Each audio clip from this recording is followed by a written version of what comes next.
الحمد لله وكفى وسلام على عباده الذين اصطفى أما بعد فأعوذ بالله من الشيطان الرجيم بسم الله الرحمن الرحيم ولا تستوي الحسنة ولا السيئة ادفع بالتي هي أحسن فإذا الذي بينك وبينه عداوة كأنه ولي حميم وما يلقاها إلا الذين صبروا وما يلقاها إلا ذو حظ عظيم صدق الله المولانا العظيم وبلغنا رسوله النبي الكريم ونحن على ذلك لمن الشاهدين والشاكرين والحمد لله رب العالمين إن الله وملائكته يصلون على النبي يا أيها الذين آمنوا صلوا عليه وسلموا تسليما اللهم صل على محمد وعلى آل محمد كما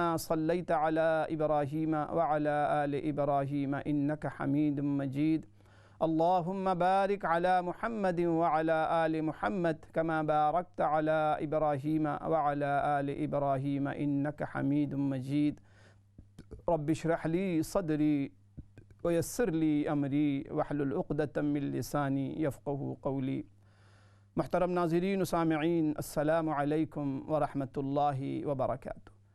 پروگرام آپ کا سوال میں آپ تمام سننے والوں کو دیکھنے والوں کو خوش آمدید ہے، خیر مقدم ہے۔ اللہ کریم سے دعا بھی ہے کہ اللہ کریم آج کی اس نشست کو ہمارے سننے سنانے کو اپنی بارگاہ میں بے حد قبول و منظور فرمائیں، اور جو کچھ ہم سنے سنائیں اللہ کریم ہم سب کو عمل کی توفیق عطا فرمائیں، آمین یا رب العالمین۔ ناظرین، اللہ کریم کا بڑا کرم، بہت بڑا فضل ہے کہ اللہ پاک نے ہمیں نعمت ایمان سے سرفراز فرمایا ہے اور دین کی باتیں سننے سنانے کی اللہ ہمیں توفیق عطا فرماتے ہیں۔ یہ بھی بہت بڑی نعمت ہے، بہت بڑی نعمت کہ اللہ کریم اپنے ذکر خیر یا اپنے محبوب صلی اللہ علیہ وسلم کے ذکر خیر کے لیے کسی صاحب ایمان کو توفیق عطا فرما دیں، تو یہ بہت بڑی سعادت مندی کی بات ہے۔ اللہ کریم ہمیں اس نعمت پر بھی شکر گزاری کی اللہ پاک ہمیں توفیق عطا فرمائے۔ ناظرین، آج کی جو رات ہے شب جمعہ بھی ہے، بارہا عرض کر چکا ہوں کہ شب جمعہ کی بڑی فضیلت ہے، چونکہ اگلا جو دن ہے جمعہ کا دن ہوگا، اور رسول اللہ صلی اللہ علیہ وسلم نے کثرت سے درود شریف پڑھنے والوں کو بشارت بھی سنائی ہے۔ فرمایا کہ جو شخص کثرت سے درود شریف پڑھے گا وہ قیامت کے دن مجھ سے سب سے زیادہ جنت میں قریب ہوگا۔ تو ایک تو درود شریف کا ہم ضرور آج کی رات پابندی کریں، سورہ کہف ہو سکے تو وہ بھی ہم اس کی تلاوت کریں۔ اللہ کریم ہم سب کو اس کی توفیق عطا فرمائے۔ بہت سے لوگوں نے الحمدللہ جو کہ دن چھوٹے ہو رہے ہیں، روزے بھی ہماری بہت سی بہنیں رکھ رہی ہوں گی، بہت سے لوگ روزے بھی رکھ رہے ہیں، نوافل روزے۔ الحمدللہ اللہ کریم آپ تمام لوگوں کے روزوں کو بھی قبول و منظور فرمائے، آپ کی تمام عبادات کو، تلاوت کو۔ دیکھیں، مومن کی اصل میں شان یہی ہونی چاہیے کہ ہر وقت اس کے لیے فکر مند ہو کہ اس کی آخرت کیسے بنے، اور آخرت کے لیے کیا کچھ وہ کر رہا ہے۔ ہر وقت اس کی فکر مطمع نظر یہی ہونا چاہیے کہ اللہ پاک نے دیکھیں ہمیں اور آپ کو جو زندگی دی ہے، اور یہ زندگی آخرت بنانے کے لیے، یہ زندگی بہت عارضی ہے، بہت ٹیمپریری ہے، بالکل ناپائیدار ہے، ہر چیز کو فنا ہے۔ قرآن نے تذکرہ فرمایا کل من علیہا فان، ہر چیز کو فنا۔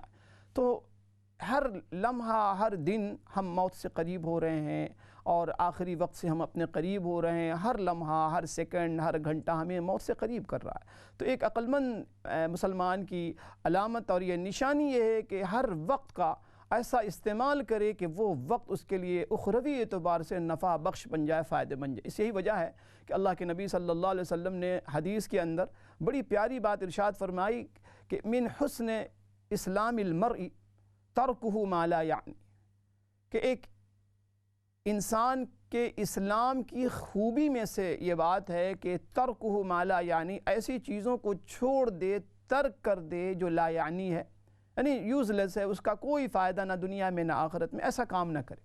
اللہ پاک نے سورہ مومنون کے اندر بھی تذکرہ فرمایا، مومنین کی صفات بیان فرماتے ہوئے کہ والذین هم عن اللغو معرضون، ایک مومن کی من جملہ صفات میں سے ایک بڑی صفت اور خوبی خصوصیت یہ ہے کہ مومن لغو باتوں سے، لغو کاموں سے اپنے آپ کو دور رکھتا ہے۔ اس کے پاس وقت نہیں ہے فضول کاموں کے لیے، فضول باتوں کے لیے۔ تو الحمدللہ یہ جو وقت ہمیں ملتا ہے، یہ آپ جو پروگرام دیکھتے رہتے ہیں، آپ پروگرام سنتے ہیں، ظاہر ہے کہ یہ دیکھیں دنیا داری نہیں ہے، یہ دین داری ہے۔ انشاءاللہ تعالیٰ اگر ہم اس نیت سے ہم باتیں کریں، دین کی بات سنیں اور سنائیں کہ انشاءاللہ تعالیٰ ہم عمل کریں گے، تو آپ یقین جانیں کہ ان باتوں کی برکتوں سے تو ہم مستفید ہوں گے ہی انشاءاللہ تعالیٰ۔ لیکن اگر ہم نے انشاءاللہ تعالیٰ ان باتوں پر عمل کیا تو اللہ کریم اس عمل کے ذریعے ہماری نجات بھی فرمائیں گے انشاءاللہ تعالیٰ۔ دنیا آخرت میں ہم کامیابی سے بھی ہم کنار ہوں گے، کامیابی اور کامرانی سے بھی ہم کنار ہوں گے، اور اللہ اس کے رسول صلی اللہ علیہ وسلم ہم سے راضی ہوں گے۔ تو بہرحال ناظرین، آج جو موضوع جو ٹاپک میں لے کر آیا ہوں بڑا عظیم ٹاپک ہے، اور وہ یہ ہے کہ دیکھیں اسلام جو ہے ہمارا اور آپ کا جو دین اسلام، وہ یہ کیا ہے؟ یہ مکمل ضابطۂ حیات کا دوسرا نام ہے دین اسلام۔ مکمل ضابطۂ حیات، مکمل ضابطۂ حیات۔ اب مکمل ضابطۂ حیات کیوں ہے؟ اس لیے کہ اس میں جہاں اللہ پاک نے اپنے حقوق بیان کیے ہیں قرآن کریم کے اندر، وہیں اللہ پاک نے انسانوں کے آپس میں حقوق بیان کیے ہیں۔ رحمت عالم صلی اللہ علیہ وسلم نے بڑی پیارے انداز میں اس کو سمجھایا، فرمایا کہ دیکھو خیر الامور اوسطها، بہترین جو چیز ہے، امر ہے، وہ کیا ہے؟ اعتدال کی راہ، توازن، متوازن۔ تو الحمدللہ اللہ پاک نے ہمیں، رسول اللہ صلی اللہ علیہ وسلم نے اپنی امت کو اعتدال کی راہ دکھائی۔ اعتدال، افراط تفریط سے بچتے ہوئے، انتہا پسندی سے بچتے ہوئے اعتدال کی راہ، میانہ روی، درمیان میں۔ تو اس بات کی بار بار ہمیں تاکید کی گئی ہے۔ اب یہی وجہ ہے کہ آپ قرآن مجید کا اگر آپ مطالعہ کریں، قرآن مجید کے اندر جہاں اللہ پاک نے اپنے حقوق بیان کیے ہیں، ساتھ ساتھ اللہ پاک نے انسانوں کے آپس کے حقوق بیان کیے ہیں، بندوں کے آپس میں حقوق، کہ ایک بندے کا دوسرے بندے پر کیا حق ہے، ایک انسان کا دوسرے انسان پر کیا حقوق ہے۔ تو اس کی بڑی تاکید کی گئی ہے احادیث کے اندر۔ اور پھر آج جو ہے سب سے بڑا مسئلہ یہ ہو گیا ہے کہ دین اسلام کو مکمل ضابطۂ حیات، ہم کہتے تو ہیں کہ ہمارا اور آپ کا اسلام الحمدللہ مکمل وے آف لائف ہے، مکمل ضابطۂ حیات، مکمل ضابطہ، ہر چیز کے اندر اعتدال رکھا گیا، اور اس کے احکام بھی مکمل ہیں۔ تو اللہ پاک نے دیکھیں تو کہ ہم دنیا میں آئے ہیں، اور اللہ پاک نے ہمیں دنیا میں بھیجا ہے، اور دنیا کے اندر دیگر مخلوقات بھی ہیں، اور الحمدللہ انسانوں کے ساتھ ہم رہتے ہیں، سہتے ہیں۔ تو انسانوں کے حوالے سے بہت زیادہ حقوق کی ہمیں تاکید کی گئی، بہت زیادہ ہمیں اس بات کی تاکید کی گئی ہے۔ رسول اللہ صلی اللہ علیہ وسلم نے قرآن احادیث کے اندر جا بجا اس کا تذکرہ کیا ہے، جا بجا اس کا تذکرہ کیا ہے۔ تو لہٰذا آئیڈیل مسلمان اور آئیڈیل انسان کون بن سکتا ہے؟ وہی آئیڈیل انسان بن سکتا ہے جو دونوں قسم کے حقوق کی ادائیگی کرتا ہو۔ اور یہی وجہ ہے کہ انبیاء علیہ السلام ہم سب کے لیے آئیڈیل کیوں ہوتے ہیں، انسانوں کے لیے، مخلوق کے لیے؟ کہ انبیاء علیہ السلام دونوں قسم کے حقوق کی بھرپور انداز میں بجاوری کرتے ہیں۔ آپ رحمت عالم صلی اللہ علیہ وسلم کی سیرت کو آپ دیکھ لیجیے، سیرت کا وہ پہلو جو معاشرت سے متعلق ہے، حقوق و لباس سے متعلق، آپ دیکھیں کہ رحمت عالم صلی اللہ علیہ وسلم نے کس طریقے سے حقوق العباد کا خیال رکھا، کس انداز سے آپ نے لوگوں کے حقوق ادا کیے ہیں، گھر والوں کے، رشتہ داروں کے، ازواج مطہرات کے، اور پوری کی پوری اللہ اکبر امت کے حوالے سے جو آپ کی اللہ اکبر آپ کی زندگی اور آپ کی سیرت جو آج نمونہ ہے، جو اللہ پاک نے اس کا تذکرہ کیا ہے کہ بہترین اسوہ ہے، اسوۃ حسنہ۔ کیوں؟ اس لیے کہ رحمت عالم صلی اللہ علیہ وسلم نے نہ صرف یہ کہ اللہ پاک کے حقوق کمال حد تک آپ نے اس کو پورا کیا، اور انتہائی اعلیٰ درجے میں آپ دیت کا مظہر پیش کیا، آپ دیت کا مظاہرہ کیا، آپ بندگی پیش کی، آپ نے ساتھ ساتھ بندوں کے حقوق بھی ادا کیے، پڑوسیوں کے حقوق ادا کیے، رشتہ داروں کے حقوق ادا کیے۔ تو جو شخص جتنا دونوں حقوق کو ادا کرے گا ہم میں سے، وہ اتنا ہی وہ شخص دوسروں کے لیے وہ سیمپل بنے گا، دوسروں کے لیے وہ مثال بنے گا، معیاری بنے گا اور مثالی بنے گا۔ تو آج اس بات کی بڑی ضرورت ہے الحمدللہ۔ دیکھیں جزوی طور پہ جزوی فرما برداری اور جزوی اطاعت تو الحمدللہ بہت ہے ہمارے یہاں، بہت سے لوگ ایسے ہیں الحمدللہ نماز تو بہت اچھی پڑھتے ہیں، قرآن کی تلاوت بھی ہے، وظائف بھی ہیں، اوابین بھی ہے، تہجد بھی ہے، بہت اچھی بات ہے الحمدللہ۔ لیکن حقوق العباد کے حوالے سے اگر ہم دیکھیں تو ہم سے بہت سے لوگ ناراض ہیں، گھر میں والدین ناراض ہیں، بیوی ناراض، بیوی سے شوہر ناراض، بچے ہم اس کا خیال نہیں کرتے کہ یا اللہ یہ جو ہم عبادت کر رہے ہوتے ہیں نا، آپ یقین جانیں کہ حقوق العباد کا مسئلہ اتنا سنگین ہے ناظرین، اتنا سنگین ہے کہ ہم اس کا اندازہ بھی نہیں لگا سکتے۔ رحمت عالم صلی اللہ علیہ وسلم نے بڑے پیارے انداز میں حقوق العباد کے حوالے سے ہمیں سمجھایا۔ ایک موقع پہ آپ نے صحابہ کرام سے پوچھا کہ جانتے ہو کہ تم میں مفلس اور غریب کون شخص ہے؟ صحابہ کرام رضوان اللہ تعالی علیہم اجمعین نے جواب دیا کہ اللہ کے نبی صلی اللہ علیہ وسلم ہمارے یہاں عرف عام میں غریب و مفلس اس کو کہتے ہیں کہ من لا درہم لہ ولا دینار، کہ جس کے پاس درہم و دینار نہ ہو، مال نہ ہو، پیسہ نہ ہو، جس کے پاس دولت نہ ہو، بالکل غریب ہو، مفلس ہو، ایک وقت کھا لے تو دوسرے وقت کا کھانے کا ٹھکانہ نہیں، روٹی کا ٹھکانہ نہیں، جس کے پاس، اسے ہم اپنی زبان میں مفلس کہتے ہیں، غریب کہتے ہیں۔ آپ نے فرمایا کہ ہاں اسے بھی مفلس کہہ سکتے ہیں، لیکن آؤ میں بتاؤں کہ ایکچول مفلس کون ہے، ایکچول غریب کون ہے، سب سے بڑا مفلس غریب کون ہے، آؤ میں بتاؤں تم کو۔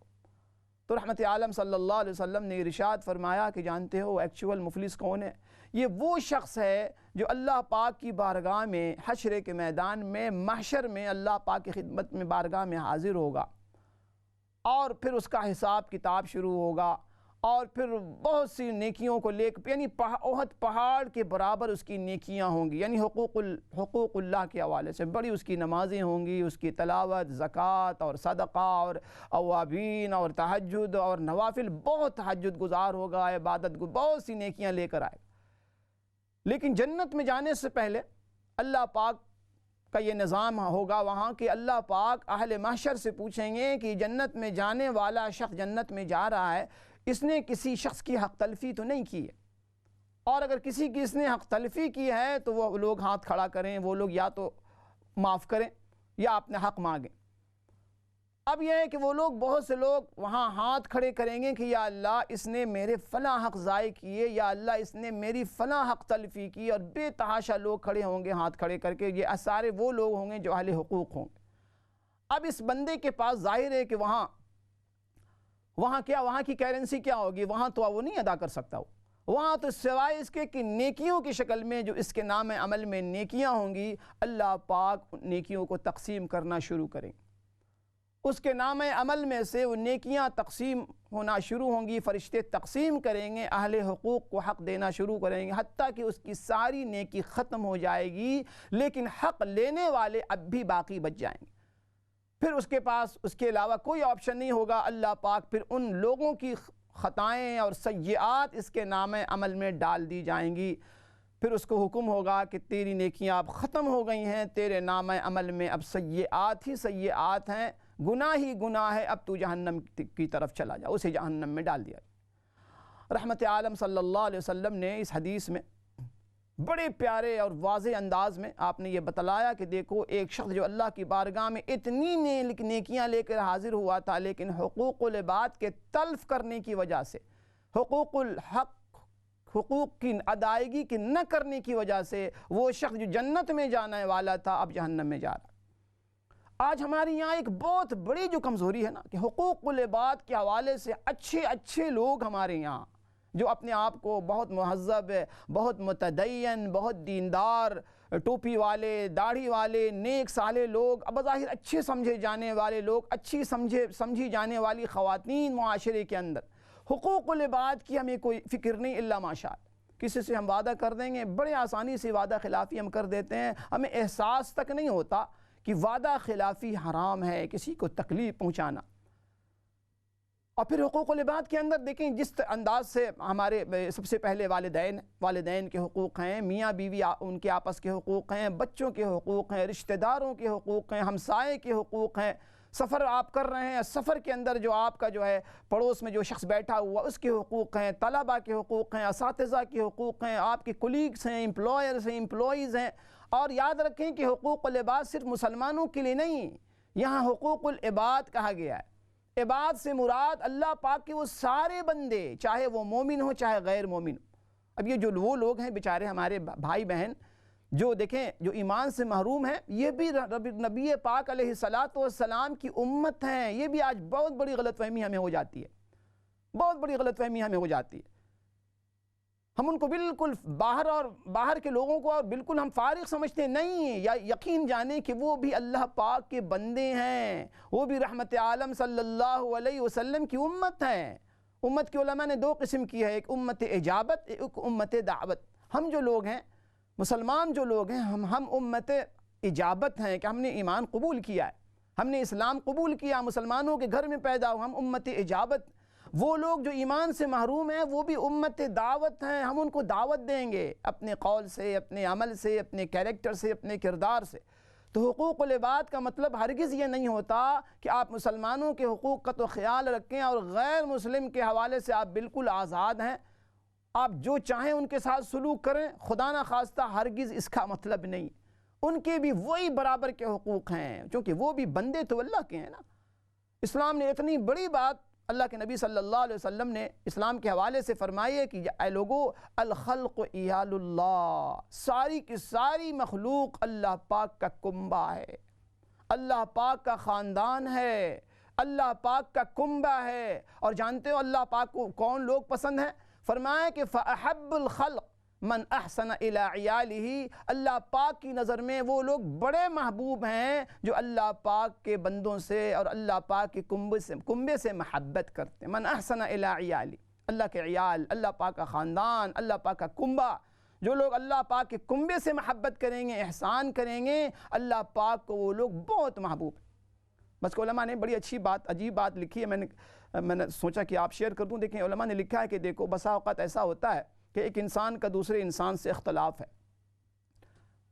اختلاف ہو سکتا ہے، دشمنی ہو سکتی ہے، لیکن فرمایا کہ دیکھو آپس میں اختلاف کے باوجود اگر کسی انسان کے بچے اور فیملی کے ساتھ باوجود اختلاف کے تم اس کے ساتھ حسن سلوک کرو نا، تو یعنی آپ یقین کریں کہ اس اگلے شخص کے دل میں آپ کے لیے محبت پیدا ہو جاتی ہے۔ یہ سن کر اچھا فلاں شخص نے میرے بچوں کے ساتھ شفقت کا معاملہ کیا، محبت کا معاملہ کیا، میرے گھر والوں کے ساتھ اچھا سلوک کیا، اچھا برتاؤ کیا۔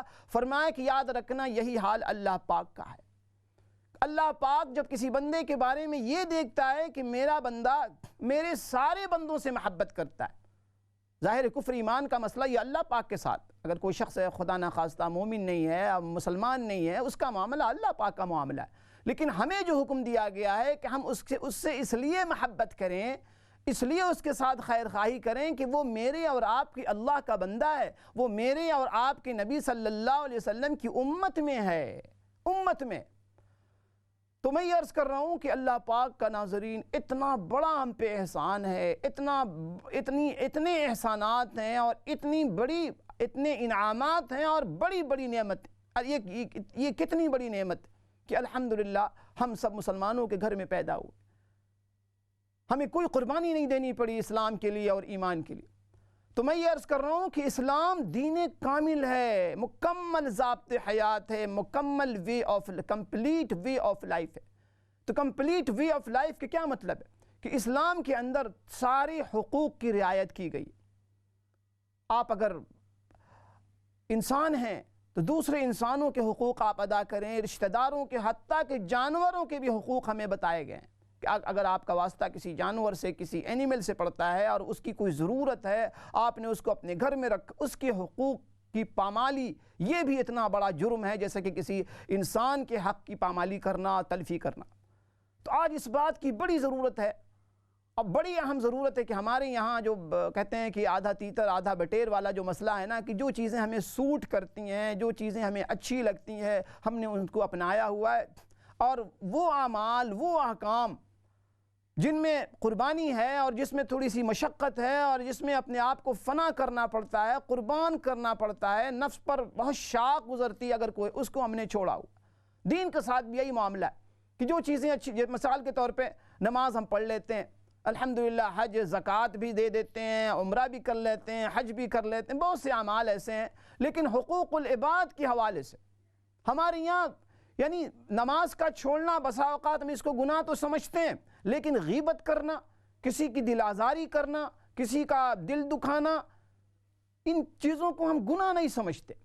حسد رکھنا، بغض رکھنا، دلوں میں کینہ رکھنا، جو آیت میں نے پڑھی اللہ کریم کا ارشاد ہے وَلَا تَسْتَوِي الْحَسَنَةُ وَلَا السَّيِّئَةُ، اے لوگو نیکی اور برائی دونوں برابر ایکول نہیں ہو سکتے، دونوں برابر نہیں ہو سکتے۔ آگے فرمایا کہ ادفع باللتی ہی احسن، ادفع باللتی ہی احسن، کہ لوگوں کے ساتھ اگر کوئی شخص تم سے برا سلوک کرے، تم نے برے سلوک کا جواب اچھائی کے ساتھ دینا ہے، اچھائی کے ساتھ جواب دینا. ہمارے یہاں ایسا بہت ہوتا ہے کہ لوگ یہ کہتے ہیں جی میں کیا کروں، اس نے ہمارے ساتھ زیادتی کی ہے، اب ہم اینٹ کا جواب پتھر سے دیں گے، میں تو نہیں معاف کروں گا، میں اس کو معاف کرنے والا نہیں، میں نے اس کو چھوڑ دیا. اور ان باتوں کو ہم بہت فخریہ بیان کر رہے ہوتے ہیں، ایسا لگ رہا ہے جیسے کوئی بہت عمدہ اور بہت ہی اچھی صفت کا ہم تذکرہ کر رہے ہوتے ہیں. ہم کہتے ہیں نہیں جی میں تو معاف نہیں کروں گا.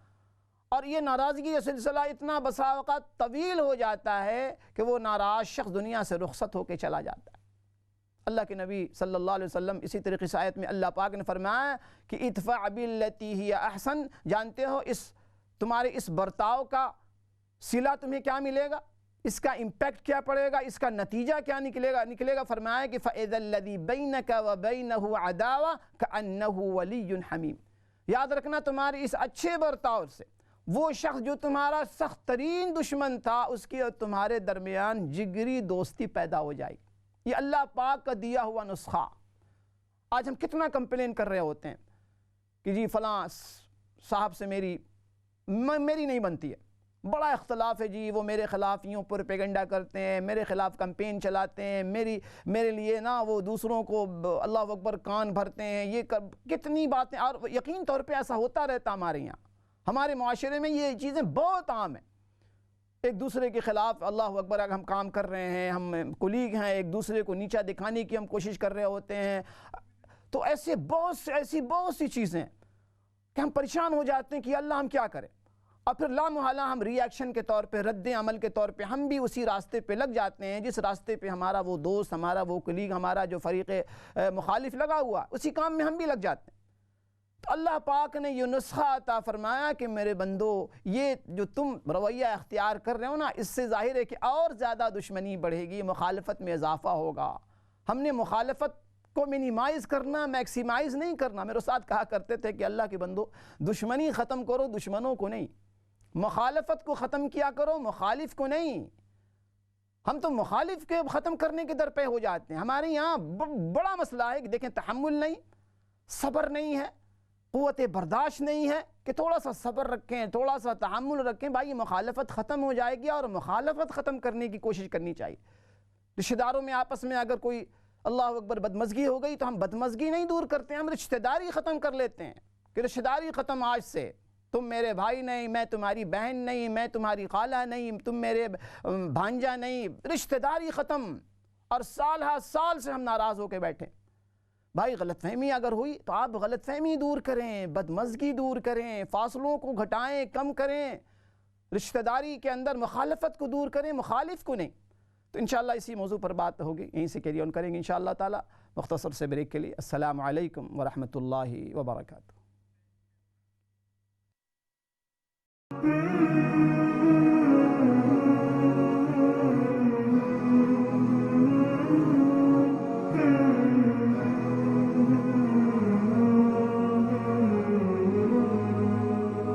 بسم اللہ الرحمن الرحیم. الحمد للہ وکفا وسلام علی عبادہ الذین اصطفیٰ. محترم ناظرین السلام علیکم ورحمۃ اللہ وبرکاتہ. پروگرام آپ کا سوال میں آپ تمام بھائی بہنوں کو خوش آمدید ہے. بریک سے قبل میں عرض کر رہا تھا کہ حقوق العباد کی اسلام میں کیا اہمیت ہے.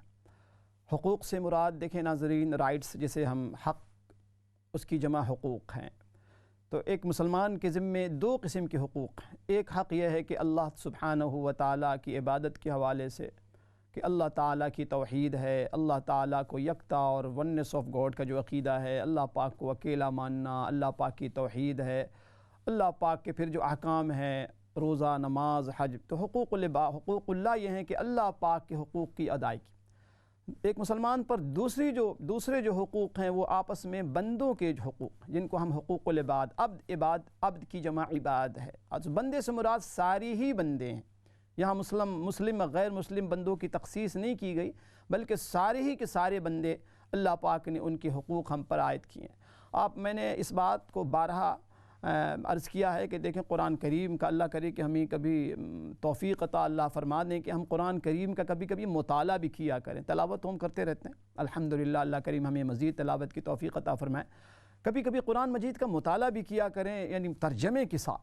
اللہ کرے کہ یہ لاک ڈاؤن ہے، لاک ڈاؤن میں بڑی فرصت ہے. اب بہت سے لوگ گھروں سے کام الحمدللہ کر رہے ہوں گے. اللہ کریم بہت برکتیں عطا فرمائیں جی.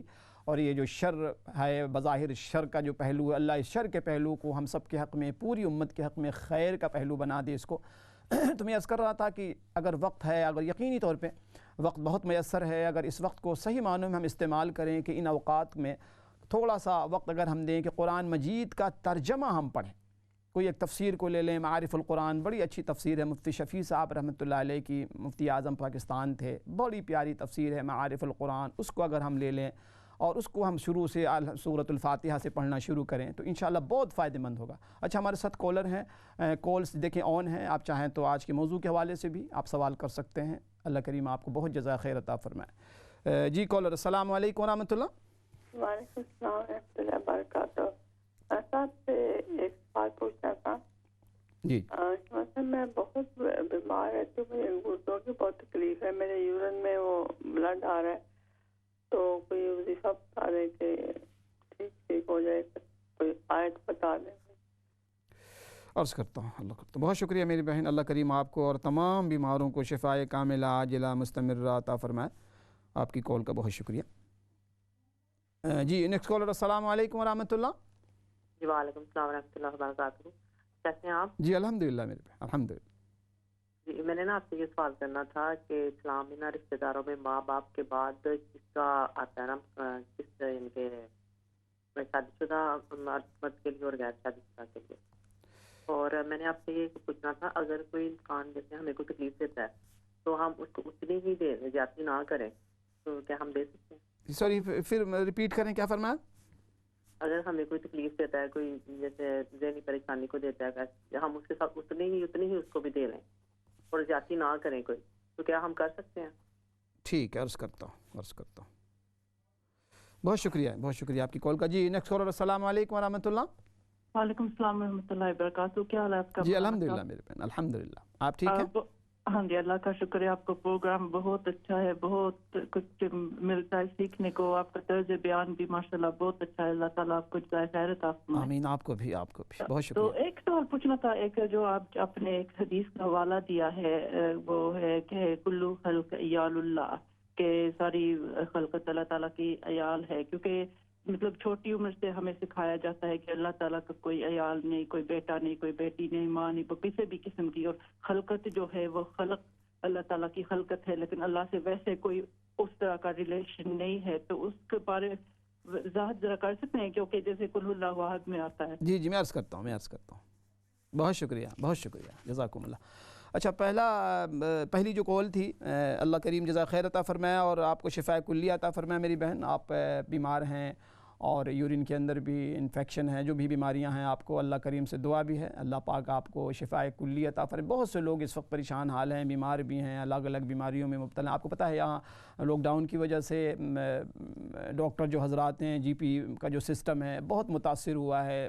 بڑی لمبی وہ جو ہے ڈیٹس آتی ہیں، اور اپائنٹمنٹس کا جو سسٹم ہے، ہر چیز نظام زندگی کافی دھرم برہم ہوا ہے. تو بہت سے لوگ بیچارے پریشان حال ہیں، بچے بیمار ہیں، بڑے بیمار ہیں، لمبی ڈیٹیں آتی ہیں اپائنٹمنٹ. تو غرض ہے کہ ہر شخص اس وقت جو ہے نا کسی نہ کسی پریشانی میں ہے، مبتلا ہے. اللہ کریم سے دعا ہے اللہ پاک آسانی کا معاملہ فرمائے، خیر کا معاملہ ہو، سب کے ساتھ بھلائی کا معاملہ ہو.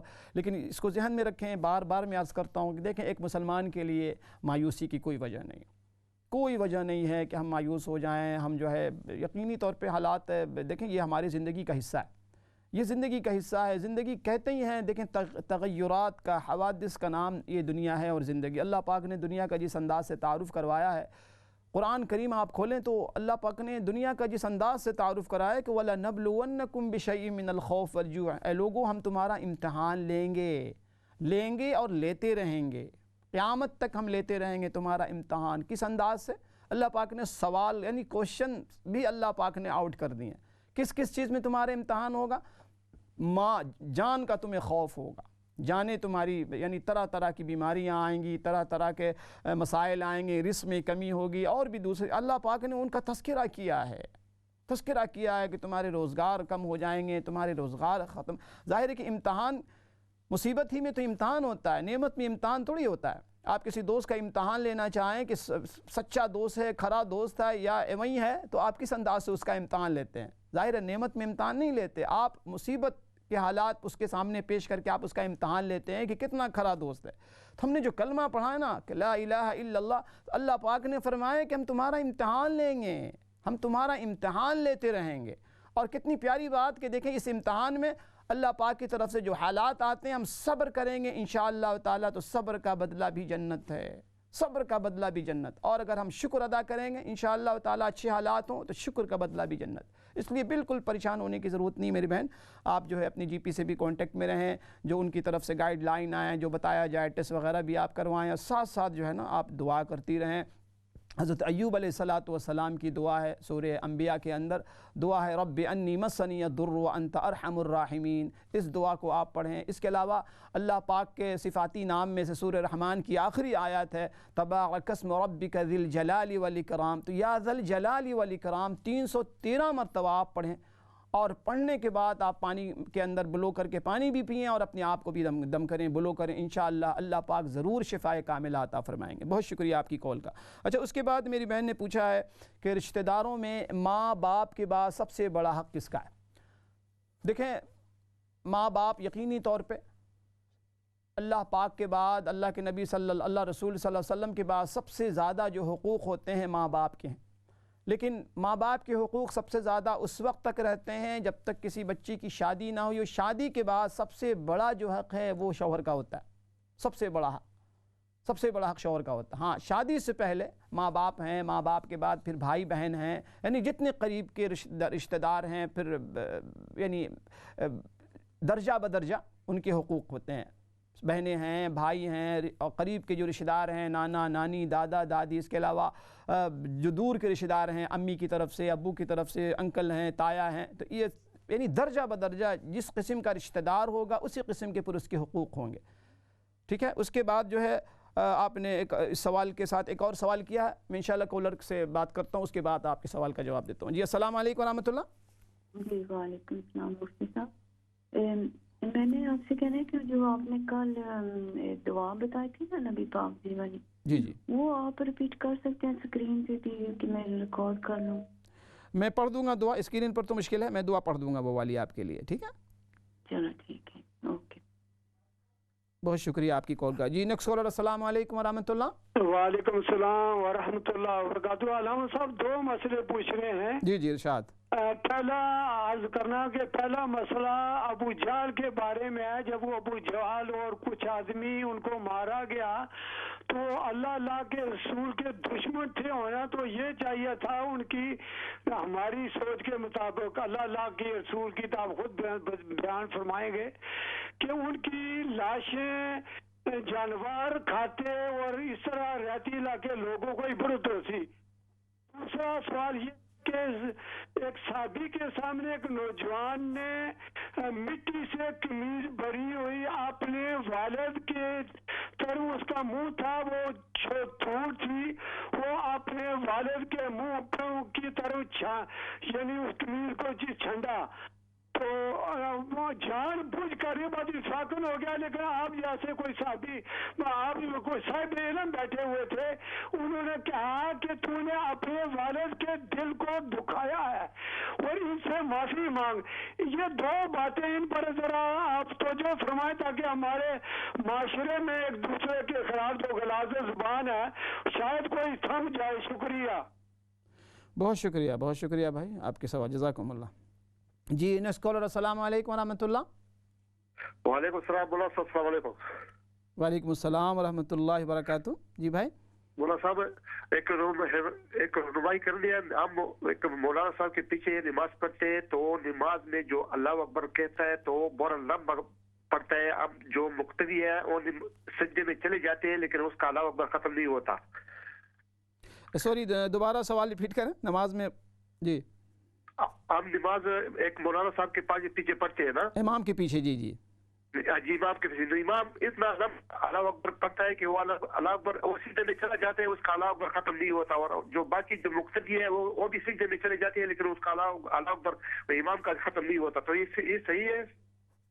عرض کرتا ہوں، اللہ عرض کرتا ہوں، بہت شکریہ میں عرض کرتا ہوں۔ جی السلام علیکم ورحمۃ اللہ کالر۔ السلام علیکم مولانا صاحب، کیا حال ہے آپ کے؟ جی الحمدللہ، اللہ پاک کا کرم ہے، آپ ٹھیک ہیں؟ جی میں ٹھیک ہوں، اللہ کا شکر ہے. اچھا میں نے آپ سے نا ایک دعا کے لیے کہنا ہے. کوئی میرے ملنے والا ہے لڑکا، تو وہ نا اس کو انڈیفینٹ اسٹے کے لیے اس نے اپلائی کیا ہوا ہے. تو وہ اسٹوڈنٹ ہے، کافی پڑھا لکھا لڑکا ہے. تو اس نے نا اس کی 2 ہفتے بعد مطلب کہ اس کو جواب ملنا ہے. تو آپ اس کے لیے ذرا دعا کر دیں، اور نمبر 2 اس کے لیے کوئی چیز بتا دیں کہ وہ کیا پڑھے. اس کا کیا ایگزام چل رہا ہے؟ یہ انڈیفینٹ اسٹے. اچھا اسٹے کے لیے. اچھا ٹھیک ہے، ضرور انشاءاللہ. بہت شکریہ میری بہن، جزاکم اللہ خیر، بہت بہت شکریہ.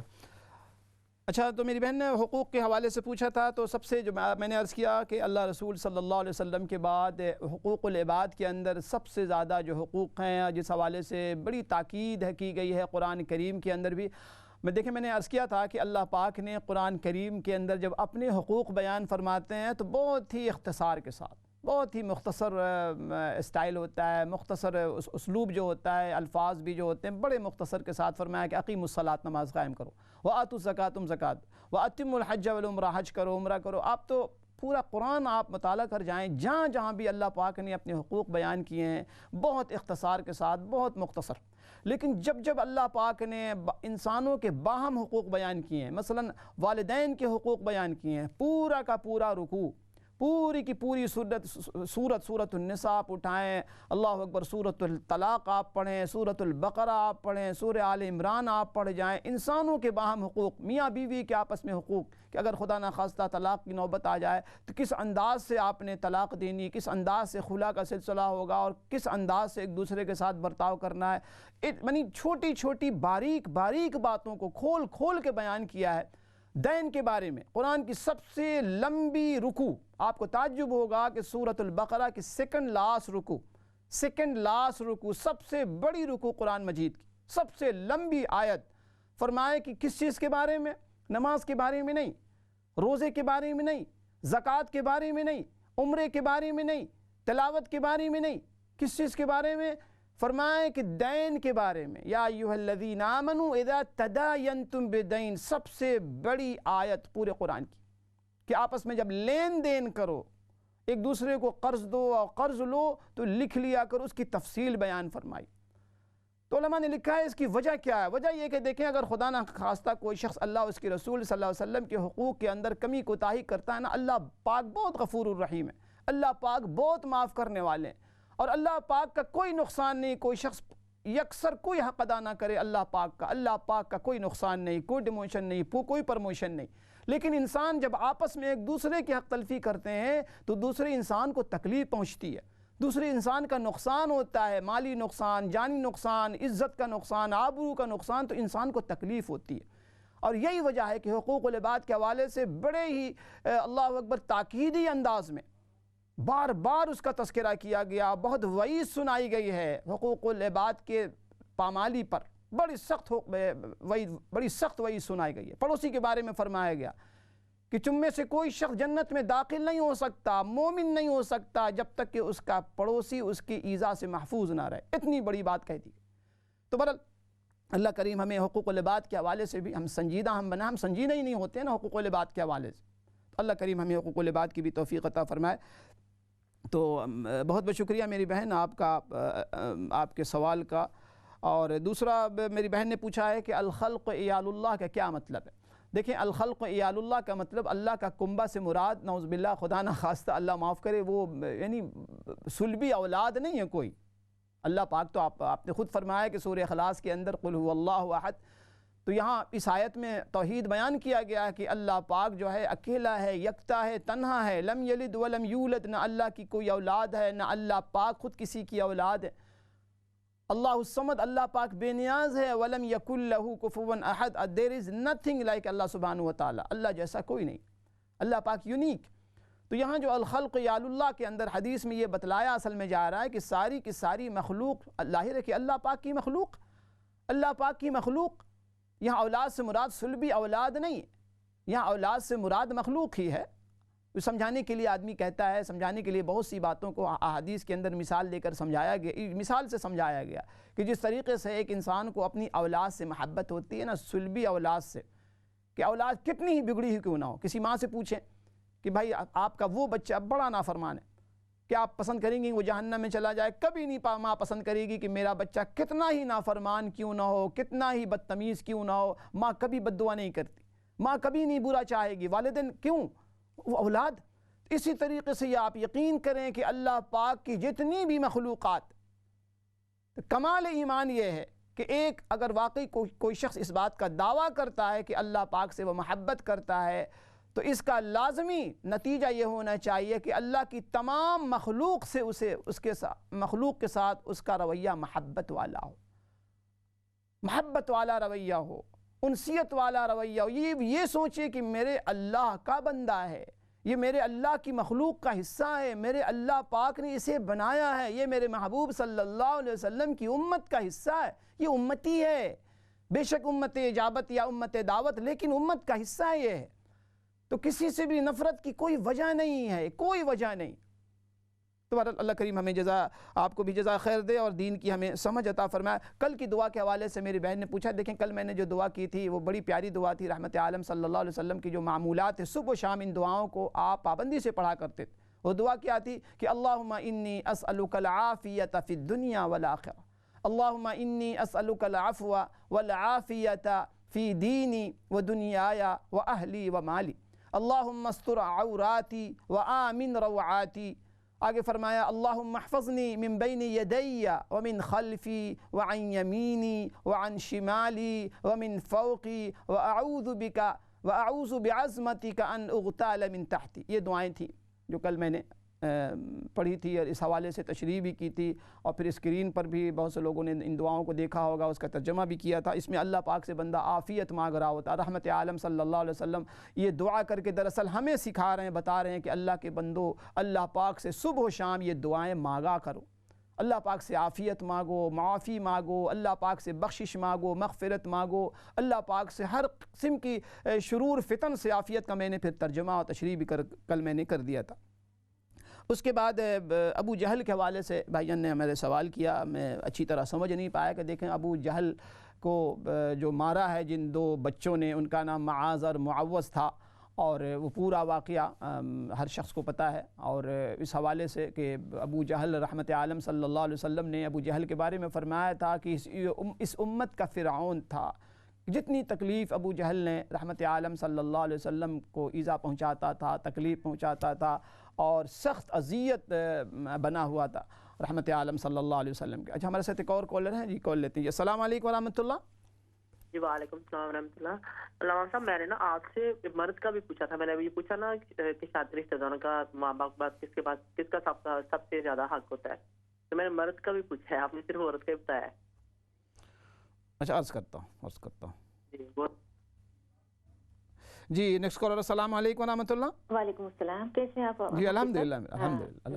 جی مفتی صاحب مجھے یہ پوچھنا تھا کہ کوئی مرد اگر طلاق شدہ عورت سے شادی کرے، نکاح کرے، تو جو طلاق شدہ عورت کے اگلے شوہر سے جو بچے ہیں، اس کا نیا شوہر زکوٰۃ کے پیسوں سے وہ بچوں کی پرورش کر سکتا ہے؟ ٹھیک ہے، عرض کرتا ہوں، بہت شکریہ آپ کی کال کا۔ اچھا اس کے بعد بھائی نے سوال یہ کیا ہے کہ نماز میں جب ہم امام کے پیچھے جماعت کے ساتھ جو نماز پڑھتے ہیں تو بڑا مسئلہ ہوتا ہے، کبھی کبھی امام صاحبان ہمارے اللہ اکبر اتنا اس کو لمبا کر دیتے ہیں کہ بالکل جو ہے پھر بندہ جو ہے پیچھے جو مقتدی حضرات ہوتے ہیں وہ کنفیوز ہو جاتے ہیں اور وہ کافی لمبا ہو جاتا ہے۔ تو اس میں بہت اچھی بات آپ نے کی ہے، اللہ بہت جزا خیر عطا فرمائے۔ ہمارے ائمہ کو چاہیے کہ دیکھیں جو لوگ نماز پڑھاتے ہیں نا، یقینی طور پہ ان کی اس انداز سے نماز پڑھانا چاہیے، اور یہ بہت ہی ٹیکنیکل چیزیں ہیں، اس کو سمجھنا بھی چاہیے کہ دیکھیں جب ہم اللہ اکبر کہتے ہیں یا سمیع اللہ لمن حمیدہ کہتے ہیں، پھر مقتدی ہمارا ربنا ولک الحمد کہتا ہے، تو اس کا کس انداز سے ہمیں کب ہمیں اٹھنا چاہیے، کب ہمیں، اس کو ہمیشہ ذہن میں رکھیں۔ اور ایک بات اور اس کو ذہن میں رکھیں کہ جو مقتدی حضرات ہیں نا، ہمیں امام کے ایکشن کو نہیں دیکھنا ہے، ہمیں امام جب اللہ اکبر کہتا ہے نا تو ہمیں اللہ اکبر کہتے ہی ہمیں اٹھ جانا چاہیے، جو بھی ایکشن ہم پوزیشن ہم چینج کر رہے ہوتے ہیں نا، ہمیں امام ظاہر ہے کہ دیکھنے کی تو اجازت ہی نہیں ہے کہ امام کیا کر رہا ہے نا، ہم تو امام جب اللہ اکبر کہتا ہے تو اسی طرح امام کی بڑی ذمہ داری، مثال کے طور پہ جب سجدے سے آپ اٹھیں تو آپ سجدے سے اٹھنے کے بعد اللہ اکبر کہیں تاکہ مقتدی آپ کو اچھی طرح فالو کر سکے، ورنہ بڑی پریشانی ہوتی ہے، بعض لوگ بیچارے بیٹھے رہ جاتے ہیں، آپ نے کھڑے ہونے کے بعد اللہ یا پھر اللہ اکبر آپ نے اتنا لمبا کر دیا کہ پھر ظاہر ہے کہ اس کا خیال رکھنا چاہیے۔ ائمہ حضرات کو جو لوگ نماز پڑھاتے ہیں ان کو اس کی یعنی اس حوالے سے فکر مند بھی رہنا چاہیے کہ اگر ہم نماز پڑھا رہے ہیں مقتدیوں کو تو ہماری نماز کس انداز سے، کسی نمازی کو کوئی پریشانی تو نہیں ہو رہی ہے رکوع میں، سجدے میں جانے میں، سجدے سے اٹھنے میں، تو اس کا خیال ہونا چاہیے۔ یہ بہت ضروری ہے، ائمہ حضرات کی ذمہ داری ہے۔ تو اللہ کرے کہ یہ بات ہے، آپ ان سے بات بھی کر سکتے ہیں بھائی، جو آپ کے ائمہ حضرات ہوں نا، جو بھی آپ کے امام ہوں، آپ ان سے براہ راست مؤدب انداز میں، بڑے ادب کے ساتھ آپ ان سے بات کر لیں پرائیویٹلی، بڑے مہذب انداز میں، ادب کے انداز میں، ظاہر ہے وہ امام ہیں تو آپ ان کو خود بھی سمجھائیں۔ میں بھی کبھی کبھی بہت سی مسجدوں میں جب آنا جانا کہیں ہوتا ہے، کوئی ایسی بات ہوتی ہے نا، تو بڑے ادب کے ساتھ میں عرض کرتا ہوں، تو الحمدللہ جو ائمہ حضرات پڑھے لکھے ہوتے ہیں وہ سنتے بھی ہیں اور مانتے بھی ہیں۔ مثال کے طور پہ ہم نے ابھی نیت باندھی ہے، اس کبھی کبھی ایسا ہوتا ہے کہ ثنا کا بالکل وقت نہیں ملتا، وہ نیت باندھتی فوراً وہ انہوں نے تلاوت شروع کر دی، تو میں ائمہ حضرات سے کہتا ہوں کہ جی آپ نے اگر ہمیں ثنا کے لیے تھوڑا سا وقت آپ نے دینا ہے تاکہ جو پیچھے لوگ ہیں وہ ثنا پڑھ لیں۔ اسی طریقے سے تیسری چوتھی رکعت میں آپ اتنی دیر ضرور ٹھہرے رہیں، آپ سورۃ الفاتحہ پڑھیں تو اطمینان سے پڑھیں، تاکہ جو لوگ سورۃ الفاتحہ پڑھتے ہیں تیسری رکعت میں، چوتھی رکعت میں، وہ اطمینان سے سورۃ الفاتحہ پڑھ لیں۔ اکثر و بیشتر ایسا ہوتا ہے کہ تیسری رکعت میں گئے، ابھی ہم نے آدھا ہی سورۃ الفاتحہ پڑھا، امام صاحب رکوع میں چلے گئے۔ تو یہ واقعی بہت سی چیزیں ہیں جو سیکھنے سکھانے کی ہیں، اور ہماری ذمہ داری ہے کہ جہاں کہیں بھی آپ ایسی چیز دیکھیں آپ ضرور ان کو انفارم کریں۔ ہاں شرط یہ ہے کہ ادب کے ساتھ، وہ ہمارے امام ہیں، ہمارے بڑے ہیں، اور ویسے بھی ادب کا ہمارے یہاں سلسلہ ہونا چاہیے۔ کوئی بھی بات ماں باپ سے جسے غلطی ہو جاتی ہے آدمی ان سے کہے، چھپائیں نہیں، آپ بتائیں کہ میری امی یا میرے ابو یہ غلط ہے، یہ خلاف شرع ہے۔ ہاں فرق مراتب کا خیال رکھیں، ان کے ادب کا خیال رکھیں، ادب کے ساتھ مؤدب انداز میں آپ ریکارڈ کرائیں، غلط بات اگر ہو تو آپ ضرور بتائیں۔ ہمارے یہاں بسا اوقات ہم یہ سمجھ کے چھوڑ دیتے ہیں کہ پتہ نہیں ہے اگلا مائنڈ کر جائیں گے، امام صاحب مائنڈ نہ کر جائیں، والدین مائنڈ نہ کر جائیں، یا فلاں شخص برا۔ یہ دیکھیں یہ مسئلے کا حل نہیں ہے۔ مسئلے کا حل یہ ہے کہ اگر غلط بات آپ دیکھ رہے ہیں، آپ کو کوئی بات غلط لگ رہی ہے، ہو سکتا ہے امام صاحب کوئی جسٹیفیکیشن دیں، تو اس سے بڑا فائدہ ہوگا۔ قرآن نے تذکرہ کیا ہے فَاسْأَلُوا أَهْلَ الذِّكْرِ، آپ ذکر والوں سے، صاحب علم لوگوں سے پوچھو، ان کنتم لا تعلمون، اگر تم نہیں جانتے ہو۔ بہت سے ایسے مسائل ہم لوگ نہیں جانتے لیکن ہم پوچھنے کی زحمت گوارا نہیں کرتے، بالکل زحمت گوارا نہیں کرتے کہ بھائی یہ مسئلہ ہم کسی عالم سے پوچھ لیں، ہم پوچھیں کسی سے۔ اب ظاہر جب آپ پوچھیں گے نہیں تو آپ کو کیسے پتہ چلے گا، یا پھر اگلے کو کیسے پتہ چلے گا۔ اب دیکھیں جیسے کہ غیبت ہمارے یہاں ہوتی ہے نا، ہم غیبت کرتے رہتے ہیں، ہمارے ساتھ کہا کرتے تھے کہ بھائی جس کے اندر تم نے جو خامی دیکھی ہے نا اسی کو بتاؤ، وہ بتاؤ گے تبھی تو وہ اپنی اصلاح کرے۔ غلطی کسی کی، عیب کسی کا تم بتا کسی اور کو رہے ہو تو اصلاح اس کی کیسے ہوگی؟ بھائی جس کے اندر کوئی عیب آپ نے دیکھا نا، آپ اسی کو بتائیں گے تبھی تو وہ بیچارہ اپنا عیب دور کر پائے گا، تبھی تو اپنی ویکنس ختم کر پائے گا۔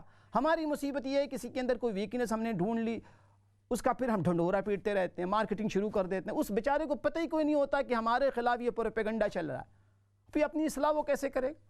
اللہ پاک ہمارے حال پہ رحم و کرم کا معاملہ فرمائے۔ بہت دور ہم دین سے جا چکے ہیں، تو انشاءاللہ مختصر سے بریک کے بعد پھر حاضری ہوتی ہے۔ السلام علیکم ورحمۃ اللہ وبرکاتہ۔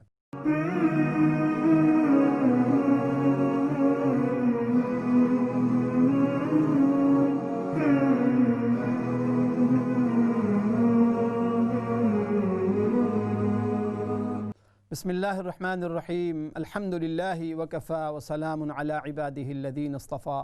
محترم ناظرین السلام علیکم ورحمۃ اللہ وبرکاتہ۔ بریک سے قبل بہت سے لوگوں نے سوالات بھی کیے ہیں اور انشاءاللہ تعالی ان سوالات کے جوابات بھی دیے جائیں گے، اور میں عرض کر رہا تھا حقوق العباد کے حوالے سے، تو اللہ کریم سے دعا بھی ہے کہ اللہ پاک حقوق اللہ اور حقوق العباد یعنی دونوں اعتبار سے ہمیں بھرپور انداز میں حقوق اللہ کی بھی ہم ادائیگی کر رہے ہوں، اور حقوق العباد یعنی بندوں کے حوالے سے جو ہم پر حقوق ہیں، والدین ہیں، بچے ہیں، رشتہ دار ہیں، قریب کے دور کے، تو جامع جو ہے نا اور ایک کامل و مکمل جو ہمیں دین ملا ہے، تو اس کے لیے اگر ہم بہترین ماڈل بننا ہم چاہیں اگر، تو اس کے لیے بہت ضروری ہے کہ دونوں حقوق کی ادائیگی کے حوالے سے ہم فکر مند ہوں۔ اللہ کریم ہم سب کو توفیق عطا فرمائے۔ اچھا، اگلا جو سوال تھا میری بہن نے پوچھا تھا کہ ایک طالب علم ہے اور انڈیفینٹ ویزے کے لیے اس نے اپلائی کیا ہوا ہے، دعا کی اس نے درخواست کی۔ بہرحال میری بہن اس کے لیے دعا، ایک تو یہ ہے کہ نماز کی پابندی بہت ضروری ہے۔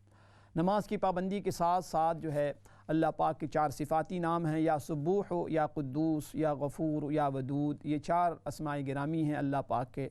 ان کو پڑھیں، 100 مرتبہ ایک تسبیح پڑھ لیں، اور پھر ان کو اس تسبیح کو پڑھنے کے بعد پھر 2 رکعت نماز پڑھ کے صلاۃ الحاجت پڑھ لیں، اللہ کریم سے دعا مانگیں، یا اللہ خیر کا معاملہ فرما، بھلائی کا معاملہ فرما، آسانی کا معاملہ فرما، تو انشاءاللہ تعالی ضرور اللہ کریم آسانی کا معاملہ فرمائیں گے۔ بہت بہت شکریہ آپ کی کال کا۔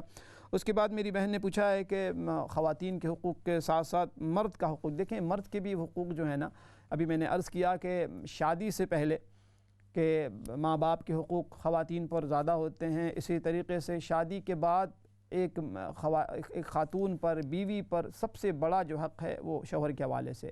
اسی طریقے سے جو مرد حضرات ہیں ظاہر ہے کہ ان پر بھی حقوق ہیں بیوی کے حوالے سے، اگر وہ شادی شدہ ہیں اور ازدواجی تعلق سے منسلک ہیں تو ظاہر ہے کہ بیوی کے بھی ان کے اوپر حقوق ہیں۔ اور دیکھیں نا اسلام اصل میں ہے کیا؟ اور استاد کہتے تھے کہ دیکھیں حقوق کی ادائیگی کا نام اسلام ہے۔ یہ بہت سے الفاظ ہم استعمال کرتے ہیں، تقوی کیا ہے، عمل صالح کیا ہے؟ عمل صالح یہ ہے کہ اللہ پاک کے حقوق کی ادائیگی ہم کر رہے ہوں اور اللہ کے بندوں کے حقوق کی ہم ادائیگی کر رہے ہوں، اس کو ہم عمل صالح کہتے ہیں، اس کو ہم تقوی کہتے ہیں۔ تقوی کیا ہے؟ اللہ کے نبی صلی اللہ علیہ وسلم نے فرمایا کہ التقوی ہاں ہونا، تقوی دل کی طرف اشارہ فرماتے ہوئے فرمایا کہ تقوی یہاں ہے۔ تقوی کیا ہے؟ تقوی یہ ہے کہ ایک بندہ ایز اے بندہ ہونے کے اللہ پاک کا حق ادا کرے، اور انسان ہونے کے حوالے سے دوسرے انسانوں کے حقوق کی ادائیگی کرے۔ میں نے ابھی عرض کیا کہ ہمارے یہاں یہ بڑی مصیبت ہے کہ ہم نے بعض چیزوں کو، اسلام کی بعض چیزوں کو لیا ہوا ہے، بعض احکام کو ہم نے لیا ہوا، بعض وہ لوگ ہیں جو حقوق العباد میں بہت اچھے ماشاءاللہ، نماز کے پابند ہیں، تلاوت کے پابند ہیں، اوابین کے پابند ہیں، مرد حضرات بھی خواتین بھی، لیکن اللہ اکبر جب وہ جو مرد حضرات جب گھر میں جاتے ہیں، جب بچوں کے پاس ہوتے ہیں، بیوی کے ساتھ ہوتے ہیں اور رشتہ داروں کے ساتھ ان کا سلوک الامان والحفیظ، ایسی لینگویج، ایسی باتیں اور ایسے اللہ اکبر اس انداز سے اسی طرح خواتین کا بھی بعض نماز ماشاءاللہ بہت پابند ہیں، مصلی پہ بیٹھی ہوتی ہیں، تسبیحات بھی ہے اور تلاوت بھی ہے، لیکن ساتھ ساتھ غیبت بھی ہو رہی ہے، ساتھ ساتھ جو ہے کینہ پروری کا سلسلہ بھی چل رہا ہے، شوہروں کا دل۔ تو توازن، اسلام دیکھیں توازن کا نام اسلام ہے، توازن۔ ہمارے ساتھ ایک اور کالر ہیں جو انہیں شامل کرتے ہیں۔ السلام علیکم ورحمۃ اللہ۔ جی السلام علیکم جی، عمران بات کر رہا ہوں جی لندن سے۔ جی بھائی جی میں یہ پوچھنا چاہ رہا تھا کہ میں نے ابھی ریسنٹلی ایجوکیشن کالج وغیرہ کمپلیٹ کیا، تو میں یونیورسٹی کے لیے ایڈمیشن دینا چاہ رہا تھا، تو کیونکہ میں تو افورڈ نہیں کر سکتا تھا، تو اس لیے میں گورنمنٹ کی جو لون ہے وہ لینے کی کوشش کر رہا تھا، لیکن بعد میں پتہ چلا کہ اس پہ انٹرسٹ ہے، تو وہ کہتے ہیں پہلے دن سے آپ کو انٹرسٹ پے کرنا ہے اگر آپ یونیورسٹی میں داخلہ لیتے ہیں۔ تو یہ مجھے ایجوکیشن لینی چاہیے، کرنی چاہیے، یا پھر مجھے انتظار کرنا چاہیے جب تک کہ میرے پاس پیسے ہوتے ہیں تو پھر میں کروں، کیونکہ انٹرسٹ سود تو حرام ہے اسلام میں؟ تو اس کے بارے میں اب تھوڑا سا۔ دوسرا سوال یہ تھا کہ عشاء کا ٹائم، کیونکہ ٹائم پیچھا ہو گیا ہے، تو ابھی عشاء کتنے کس آور تک ہم پڑھ سکتے ہیں عشاء؟ ٹھیک ہے، عرض کرتا ہوں۔ اچھا نیکسٹ کالر۔ السلام علیکم ورحمۃ اللہ۔ وعلیکم السلام علامہ صاحب، آپ کیسے ہیں؟ جی الحمدللہ بھائی، الحمدللہ، آپ ٹھیک ہیں؟ جی حضرت، میرا یہ سوال بھی نہیں ہے، بلکہ آج کل کے اس جو کووڈ-19 اس حساب سے جو مشکلات ہیں دنیا میں، تو ہمارا ایمان تازہ کرنے کے لیے آپ یہ بتائیں گے کہ وہ کون سی جنگ تھی جس میں نبی کریم صلی اللہ علیہ وسلم لڑ رہے تھے اور کفار جو قریب آ گئے تھے، تو صحابہ کرام نے ان کے ارد گرد جو ہے نا وہ دائرہ کر دیا تھا، تو وہ پروٹوکول آج کل بڑے بڑے بادشاہ وزیر اعظم جنرل کو دیا جاتا ہے، اس میں کیا سملیرٹی ہے؟ ٹھیک ہے، عرض کرتا ہوں، بہت شکریہ۔ اچھا میری بہن نے سوال کیا تھا، ایک سوال کے اندر ایک حصہ یہ بھی تھا کہ اگر کسی کی طرف سے زیادتی ہو، آپ کے ساتھ کوئی بدسلوکی کر رہا ہو، تو کس انداز سے ہم بدلہ لے سکتے ہیں، اس حوالے سے اسلام کیا کہتا ہے؟ دیکھیں اسلام نے اس کی اجازت تو دی ہے، فرمایا کہ اگر کوئی شخص آپ پہ زیادتی کرتا ہے، فرمایا کہ وَإِنْ عَاقَبْتُمْ فَعَاقِبُوا بِمِثْلِ مَا عُوقِبْتُمْ بِهِ، اگر کوئی شخص آپ سے زیادتی کرتا ہے، آپ کے ساتھ ظلم کرتا ہے، تو برابر بدلہ لینے کی اجازت اسلام دیتا ہے، کہ جتنا اس نے ظلم کیا ہے یا جتنی اس نے زیادتی کی ہے، یعنی کسی نے خدا نخواستہ کسی کو ایک تھپڑ مار دیا یا کسی نے کسی کو ایک پنچ مار دیا، اللہ نہ کرے، تو اس کی اجازت تو ہے کہ آپ نے بدلہ لینے کے حوالے سے، لیکن اس کا یہ جو پابندی لگائی ہے نا کہ یاد رکھنا کہ اس میں زیادتی نہ ہو پائے۔ ظاہر ہے کہ بہت مشکل ہوتا ہے کہ جس انداز سے کسی نے اگر کسی کو جس انداز سے زیادتی، بالکل اسی انداز سے آپ زیادتی اس کے ساتھ بدلہ لے سکتے ہیں، انتقام لے سکتے ہیں، زیادتی نہ ہونے پائے، لیکن قرآن نے اس کے ساتھ ساتھ یہ بھی بتا دیا کہ اور اگر تم معاف کر دو، اللہ پاک کو معاف کر دینا بہت پسند، اجازت تو ہے، اجازت دی گئی ہے، حکم نہیں دیا گیا، اجازت ہے۔ ساتھ ساتھ یہ بھی بتلایا گیا کہ اعلیٰ درجہ کیا ہے، انسب اور اللہ پاک کے نظر میں، اللہ پاک کے نزدیک بہتر کیا ہے، فرمایا معاف کر دیا کرو۔ اللہ پاک کو معاف کرنے والے لوگ بہت پسند، بہت پسند، بہت پسند ہے کہ ایک شخص جو ہے یہ سوچتا ہے کوئی بات نہیں، میرے ساتھ کسی نے زیادتی کر دی، اور اس یعنی بدلہ لینے پر ایک بندہ قادر بھی ہے، انتقامی کارروائی پر قدرت بھی رکھتا ہے، اس کے باوجود اگر کوئی شخص معاف کرتا ہے نا، اللہ پاک کو بہت پسندیدہ ہے۔ فرمایا کہ وہ جو شخص جو ہے جس کو غصہ آ رہا ہے انتقامی حوالے سے کہ میں تو بدلہ لوں گا، فرمایا کہ جب وہ جو غصے کا گھونٹ پیتا ہے تو ایک ایک گھونٹ کے بدلے اللہ پاک اس کو جنت میں درجات عطا فرمائیں۔ آپ بتلائیں کہ کتنا سستا سودا ہے۔ دنیا میں ہم انتقام لے کے کیا کر سکتے ہیں؟ زیادہ سے زیادہ تھوڑی دیر کے لیے ہم کہتے ہیں جی ہمارا کلیجہ ٹھنڈا ہو گیا، نعوذ باللہ ہمارے یہاں لوگ ایسے الفاظ استعمال کرتے ہیں کہ مجھے تو بس بدلہ لینا ہے، جی اینٹ کا جواب پتھر سے مجھے دینا ہے، میں تو نہیں چھوڑوں گا اس کو۔ اور آپ دیکھیں ہمارے یہاں چھوٹی چھوٹی باتوں پہ، تھوڑی یعنی چھوٹے چھوٹے مسئلے پہ کتنا بڑا ایشو لوگ بنا دیتے ہیں، ایک دوسرے کی جان تک لے لیتے ہیں، ایک دوسرے کی جان لے لیتے ہیں کسی چھوٹی چیز پر۔ بچوں کے حوالے سے مثلا لڑائی ہو گئی بڑوں میں، اب وہ آپس میں ڈنڈے اور آپس میں ایسی ایسی حرکتیں، پھر اللہ ایسی لینگویج استعمال کرنا، حتیٰ کہ جان لے لیتے ہیں ایک دوسرے کی۔ وجہ کیا ہے؟ چونکہ آخرت کا کنسپٹ نہیں ہے، اللہ پاک کے سامنے جوابدہی کا احساس نہیں ہے، جنت کی نعمتوں کا استحضار نہیں ہے کہ اللہ کے بندوں دنیا میں تھوڑا سا اگر آپ نے صبر کر لیا، تحمل سے برداشت کر لیا، کسی کو معاف کر دیا، تو آپ نے کتنی بڑی جنت اپنے لیے تیار کر لی، کتنی بڑی جنت تیار کر لی۔ قربان جائیں، اللہ پاک نے اتنا پیارا ہمیں اور آپ کو دین دیا ہے کہ قدم قدم پہ ہمیں اس بات کی تاکید کی گئی ہے کہ دیکھنا تمہاری ذات سے کسی کو تکلیف نہ پہنچے۔ آپ قربان جائیں، آپ لوگ حج کو گئے ہوں گے، بے تحاشا لوگ، اللہ ہمیں دوبارہ پھر حالات بحال ہو جائیں، ہم بار بار جائیں حج عمرہ کرنے۔ آپ دیکھتے ہوں گے، بارہا آپ نے غور کیا ہوگا کہ حجر اسود کا بوسہ لینا، آپ کو پتہ ہے جب ہم طواف کر رہے ہوتے ہیں تو حجر اسود کا بوسہ کون سا ایسا شخص ہوگا جس کا دل نہ چاہتا ہوگا کہ میں حجر اسود سے قریب ہو جاؤں، اس کو چوم لوں، اس کو بوسہ دے دوں؟ کون سا ایسا شخص ہوگا؟ ہر شخص کی آخری تمنا آرزو ہوتی ہے کہ وہاں زیادہ سے زیادہ قربت حاصل ہو جائے حجر اسود سے۔ لیکن دیکھیں اسلام دین متین اور دین فطرت، مسئلہ یہ ہے، فقہی مسئلہ یہ ہے کہ بہت اچھی بات ہے کہ تم جو ہے حجر اسود سے قربت تمہاری ہو جائے، تم قریب ہو جاؤ، اس کو تم بوسہ دے دو، اس کو تم چھو لو، بہت پیاری، بڑی سعادت مند کی بات، اور یہ سنت ہے۔ لیکن اس کا خیال رکھنا کہ حجر اسود کے بوسہ لینے کے چکر میں کسی شخص کی دل آزاری نہ ہو جائے، کسی کو تمہاری ذات سے تکلیف نہ پہنچے۔ اب لوگ، میں نے دیکھا ہے وہاں بعض لوگ اس کا خیال نہیں کرتے، ایک دوسرے کو کوہنی مار رہے ہیں، کک کر رہے ہیں، پش کر رہے ہیں، لیکن ہم نے پہنچنا ہے جی، لوگوں کو وہ دھکے دے رہے ہیں اور ہر حال میں پہنچنا ہے، چاہے وہ سینکڑوں لوگوں کو دھکے دے کے جائیں۔ اسلام نے پسند نہیں کیا، فرمایا کہ حجر اسود سے قریب ہونا یہ سنت ہے، اب کسی کو اپنی جانب سے تکلیف سے بچانا یہ واجب اور فرض ہے، منع کر دیا کہ نہ، اگر تمہیں اس بات کا خطرہ ہے کہ وہاں قریب جانے میں بہت سے لوگوں کو پش کرنا ہوگا، بہت سے لوگوں کو دھکا دے کے وہاں تک پہنچنا ہوگا، تو وہاں تک نہ جاؤ، دور سے استلام کر لو، دور سے اس کو اشارہ کر لو، سنت ادا ہو جائے۔ قربان جائے۔ ایک صحابی کہتے ہیں اللہ کے نبی صلی اللہ علیہ وسلم ایک موقع پہ طواف کر رہے تھے، طواف کرتے آپ نے بیت اللہ شریف سے بات کرنا شروع کر دی۔ بات کیا آپ نے کہ اے اللہ، اے بیت اللہ، اللہ پاک کا تو گھر ہے، اللہ پاک نے تجھے بڑی عظمت دی، بڑی عظمت ہے، بڑی شرافت ہے، بڑی کرامت ہے، لیکن تجھے پتہ ہے اللہ پاک نے ایک ایسی چیز بنائی ہے تجھ سے زیادہ صاحب کرامت، تجھ سے زیادہ صاحب عظمت، تجھ سے زیادہ صاحب شرافت۔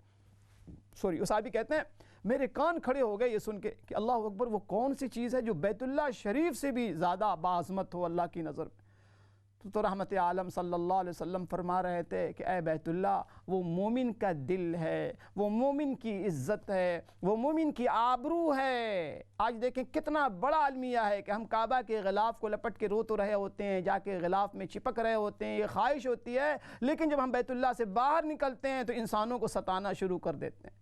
ماں باپ کو ہم نے ستایا ہوا ہے، رشتہ داروں کو ستایا ہوا، پڑوسی ہم سے ناراض، کولیگ ہم سے ناراض، امپلائیز ناراض، امپلائر ناراض، کوئی ہم سے خوش نہیں ہے، چونکہ ہم اس بات کا ہمیں خیال ہی نہیں ہوتا کہ میری ذات سے کسی کو تکلیف پہنچ۔ جب بھی ہم نے زبان کھولا ہم نے ڈسنے والا انداز شروع کر دیا کسی کو کافر، کسی کو مشرک، کسی کو مرتد، کسی کو منافق، کسی کو عشق رسول سے فارغ، کسی کو گستاخ رسول، کسی کو کچھ ہم نے سیکھا ہی نہیں ہے۔ اللہ کرے کہ ہمیں صحیح دین، اللہ پاک ہمیں صحیح دین سمجھنے کی، عمل کرنے کی توفیق عطا فرمائے۔ بہرحال اگلا سوال تھا، میری بہن نے پوچھا ہے کہ اگر کوئی شخص طلاق شدہ عورت سے اگر شادی کر لے، بہت اچھی بات ہے، بہت اچھی بات ہے۔ ایسی خواتین سے جو طلاق شدہ ہیں اور مطلقہ ہیں، ڈیورس ہیں، ایسی خواتین کی اور ایسے مردوں کی شادی کرانے کے حوالے سے رشتہ داروں کی بڑی ذمہ داری ہے۔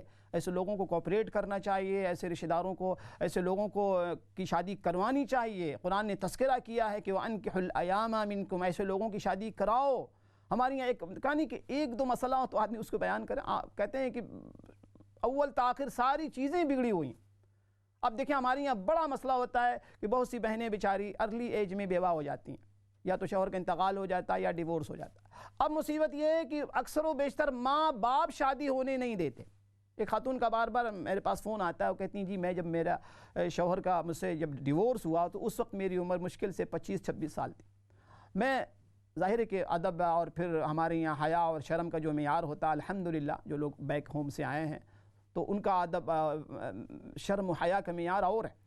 کہتی ہیں کہ میں بڑے ادب کے ساتھ، بڑے شرم حیا کے ساتھ امی سے کہتی تھی کہ میری آپ شادی کرا دیں، میری عمر ابھی اتنی نہیں ہوئی ہے۔ تو وہ کہتی تھی کہ ماں میری ہمیشہ میرے سوال کے جواب میں مجھے گالی دینا شروع کر دیتی، تجھے شرم نہیں آتی، تجھے شرم نہیں آتی، تو شادی کرے گی۔ اب وہ خاتون کہہ رہی ہیں کہ میری عمر اس وقت 50 سال ہو گئی ہے اور میری ماں اب تب ہے، یعنی اب جانے والی ہے، تب جانے والی، آخری بالکل آخری عمر کے آخری حصے کی گنتی گن رہی ہے، آخری دن والد صاحب ہمارے چلے گئے، اب میری دیکھ بھال کون کرے گا؟ آپ یقین جانیں کہ ایسے والدین، اللہ جزا خیر دے، اللہ ہم سب کو ہدایت دے، کہ ماں باپ کی ذمہ داری ہے کہ اپنے بچوں کے ساتھ یقینی طور پہ نادانستہ طور پہ ایسا ہو جاتا ہے، نادانی کے طور پہ ہو جاتا ہے، لیکن ایسا نہیں کرنا چاہیے۔ ایسی خواتین جو ارلی ایج میں مطلقہ ہو جاتی ہیں یا شوہر کا انتقال ہو جاتا ہے، ایسی خواتین کی شادی کرنے میں تعاون کرنا چاہیے ایک دوسرے کے ساتھ، کہ ایسی خواتین بھی شوہر والی ہو جائے۔ تو بہرحال بہت اچھی بات ہے بھائی، اور اس میں کوئی مسئلہ نہیں ہے، بہت اچھی بات ہے کہ بچہ بے شک آپ کا نہیں ہے، لیکن آپ کی بیوی کے پہلے شوہر سے اگر کوئی بچے ہیں تو ایسے مردوں کے لیے ڈبل اجر ہے کہ آپ ان کے ساتھ بھی اچھا سلوک کریں، اگرچہ وہ آپ کے بچے نہیں ہیں لیکن آپ کی بیوی کے پہلے شوہر سے بچے ہیں، ان کی تربیت کرنا، ان کو مؤدب بنانا، ان کے ساتھ کوآپریٹ کرنا، ان کو لک آفٹر کرنا بڑے اجر کی بات ہے، اللہ کریم جزائے خیر عطا فرمائے۔ اچھا اگلا سوال بھائی نے یہ پوچھا ہے کہ تعلیم انہوں نے مکمل کر لیا ہے اور مزید فردر ایجوکیشن کے لیے انہوں نے لون کے لیے سوچا ہے کہ لون لیں کہ نہ لیں، تو انہوں نے پوچھا ہے کہ کیا لون، ظاہر ہے بھائی کہ لون کے بارے میں تو بالکل کلیئر بات ہے، بہت کلیئر کٹ بات ہے، بہت واضح بات ہے کہ سود جو ہے حرام، سود کا لینا، سود کا دینا، انٹرسٹ کا لین دین بالکل حرام ہے، اس میں کوئی شک نہیں۔ تو اس میں بہت اچھی بات ہے کہ اگر کوئی الٹرنیٹیو، کوئی راستہ، کوئی متبادل راستہ ملتا ہے آپ کو کہ آپ کسی سے قرض حسنہ لے لیں یا ساتھ میں کوئی ایسی جاب کر لیں کہ جاب کے ساتھ ساتھ آپ اتنا پیسہ ارن کر لیں کہ ساتھ ساتھ آپ اس کو بھی آپ مینیج کریں، تو بہت اچھی بات ہے۔ سود سے حتی الامکان اس سے بچنا چاہیے، الا یہ کہ خدا نخواستہ جہاں ایسا کوئی اسٹیج زندگی میں آ جاتا ہے کہ حرام چیزیں اس پہ حلال ہو جاتی ہیں تو وہ الگ بات ہے، لیکن عام حالات میں بالکل جو ہے سود کے بارے میں کوئی دو رائے نہیں ہے۔ اللہ کریم آپ کو استقامت بھی عطا فرمائے اور آپ کو صبر بھی عطا فرمائے اور ذات پر یقین، کامل یقین ہو کہ میرا اللہ میرا سب سے بڑا ہمدرد ہے۔ تو اللہ پاک کے احکام پر عمل کرنے میں اینڈ آف دا ڈے، دیکھیں اللہ پاک کا میں بارہا عرض کرتا ہوں کہ ساری کی ساری دنیا کائنات سراپا متقی پرہیزگار بن جائے، 100% اطاعت فرما برداری کرنے والی بن جائے، اللہ پاک کا کوئی پروموشن نہیں ہوتا، کوئی پروموشن نہیں، اور ساری کائنات اللہ پاک کے سارے حکموں کو خدا نخواستہ چھوڑ دے، سارے حکموں کو پامال کر دے، رد کر دے، چھوڑ دے، کسی قسم کی اطاعت فرما برداری نہ کرے، سراپا نافرمان بن جائے، خدا نخواستہ اللہ نہ کرے، تو یقین جانیے کہ اللہ پاک کی شان میں، عظمت میں، بزرگی میں کوئی کمی واقع ہونے والی نہیں۔ تو اللہ پاک کے احکام پر عمل کرنے میں اینڈ آف دا ڈے ہمارا ہی فائدہ ہے۔ اچھا ہمارے ساتھ ایک اور کالر ہیں جو ان کو بھی شامل کر جی، السلام علیکم ورحمۃ اللہ۔ جی کالر السلام علیکم۔ وعلیکم السلام ورحمۃ اللہ۔ جی بھائی جی السلام علیکم جی وعلیکم السلام ورحمۃ اللہ وبرکاتہ۔ جی سنیے، میں سنا رہا ہوں، جی سن رہا ہوں۔ اچھا حضرت میں یہ چاہتا ہوں کہ جو آج کا آپ کا بیان ہے نا جی جی اس کی پوری کیسٹ کسی طریقے سے مل سکتی ہے؟ کوئی طریقہ ہے؟ اچھا یوٹیوب چینل پر سے بھی آپ لے سکتے ہیں پوری تقریر. اسلام چینل اردو کی جو یوٹیوب چینل ہے نا بھائی اس سے بھی آپ لے سکتے ہیں. ٹھیک ہے بہت شکریہ. جی نیکسٹ کالر السلام علیکم ورحمۃ اللہ. السلام علیکم سر، کیا حال ہے؟ جی الحمدللہ بھائی الحمدللہ. ماشاء اللہ سر، میں نے وہ ایک سوال پوچھنا تھا. جی جی وہ یہ جو فلو جاب ہوتا ہے، جی فلو جاب، اچھا فلو، جی جی جی جی جی یہ میں نے سنا ہے کہ یہ مطلب کہ اس کے اندر جو انگریڈینٹس ہوتے ہیں وہ حلال نہیں ہوتی، تو کیا اس کی اجازت ہے اس کو لگوانا یا نہیں؟ ٹھیک ہے عرض کرتا ہوں. بہت شکریہ بہت شکریہ. اچھا دوسرا سوال بھائی نے یہ کیا تھا کہ عشاء کا جو وقت ہے. دیکھیں بھائی جان، عشاء کا وقت نمازوں کے جو اوقات ہیں نا، آپ اس میں جو کیلنڈر ہوتا ہے اپنی لوکل مسجد کا، تو اس میں آپ دیکھ سکتے ہیں کہ اس کا جو بگننگ ٹائم کیا ہے. آج کل 6:00 پہ اس کا بگننگ ٹائم شروع ہو جاتا ہے عشاء کا، اور اس کے بعد جب وقت شروع ہو جائے تو آپ کسی بھی وقت پڑھ سکتے ہیں. کب تک پڑھ سکتے ہیں؟ صبح صادق تک. یہ پورا جو وقت ہے نا یہ عشاء کا وقت ہے. یعنی 6:00 پہ جب عشاء کا وقت داخل ہو جاتا ہے، شروع ہو جاتا ہے، تو اس وقت سے لے کر آپ جو ہے نا صبح صادق تک آپ یہ عشاء کا وقت ہوتا ہے، اس میں آپ عشاء کی نماز پڑھ سکتے ہیں. ہاں میک شیور یہ ضرور کر لیں کہ عشاء کا وقت شروع ہو چکا ہو، کیونکہ بسا اوقات بعض کیلنڈر میں، بعض علاقوں میں، بعض مساجد میں جو کیلنڈر بنتے ہیں تھوڑا وقت کا فرق ہوتا ہے. تو میک شیور کر لیں کسی نہ کسی مسجد میں وقت شروع ہو چکا ہو، اور اگر وقت شروع ہو چکا ہے تو آپ نماز پڑھ سکتے ہیں. بہت شکریہ آپ کی کال کا.